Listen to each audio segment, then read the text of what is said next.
from Thomas Reid's Inquiry into the Human Mind on the Principles of Common Sense, using this handy edition edited by Derek Brooks. Section 3 of the introduction talks about the present state of this part of philosophy of Descartes, Malebranche, and Locke. I hope the camera is focusing. Descartes, Malebranche, and Locke were great early modern philosophers who studied these matters. How do you know anything about the world for sure? Blah, blah, blah, etc., etc. After critiquing them, Reid says this. This is very rhetorical. I'll see if I can clarify the logic of what he's saying. But let's start with this rhetoric.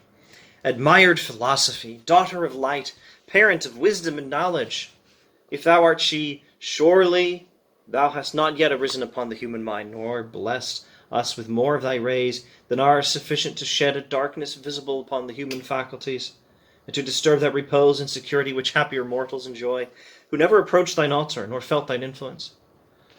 But if indeed thou hast not power to dispel those clouds and phantoms which thou hast discovered or created, withdraw this penurious and malignant ray.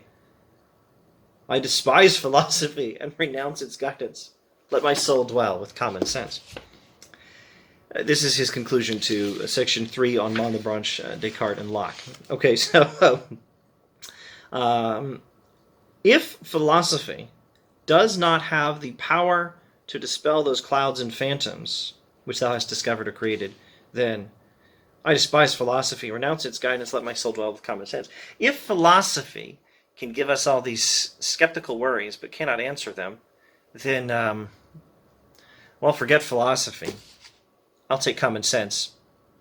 Forget philosophy, I don't need it. But this is a big if. If that's the case. Now, section 4. But instead of despising the dawn of light, we ought rather to hope for its increase. Instead of blaming the philosophers I have mentioned, Descartes, Malebranche, Locke, for the defects and blemishes of their system, we ought rather to honor their memories as the first discoverers of a region in philosophy formerly unknown. And however lame and imperfect the system may be, they have opened the way to future discoveries and are justly entitled to a great share in the merit of them.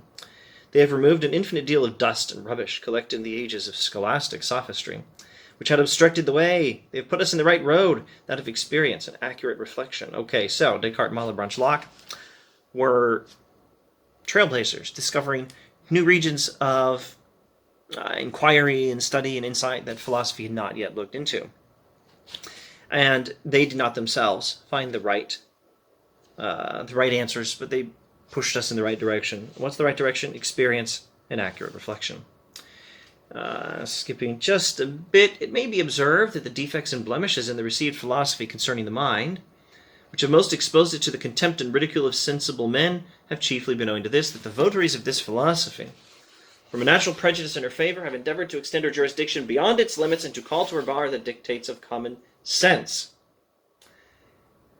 Philosophy is rooted in common sense, Reid thinks. Descartes, Malebranche, and Locke tried to root common sense in philosophy, and this was their mistake. Now, to their credit, they have turned us towards experience and accurate reflection and away from the medieval scholastic tradition.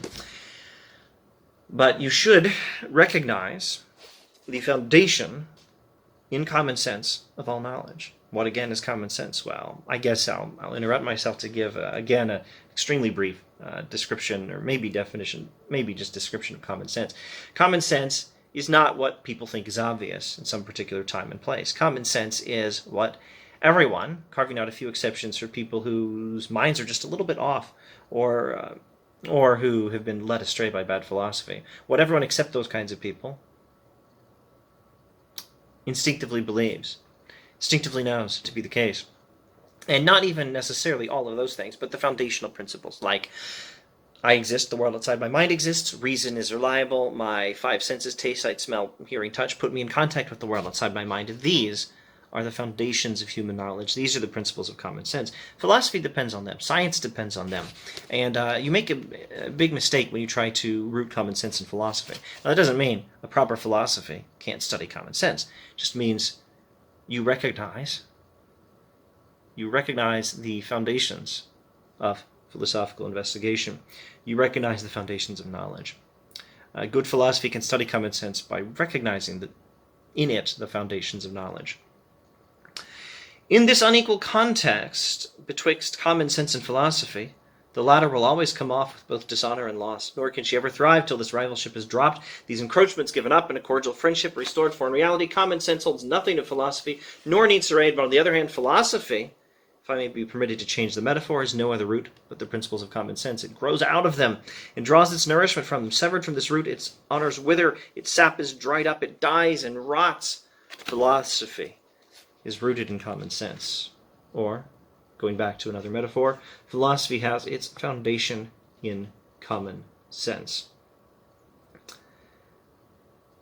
Let's stop there and do more in another video.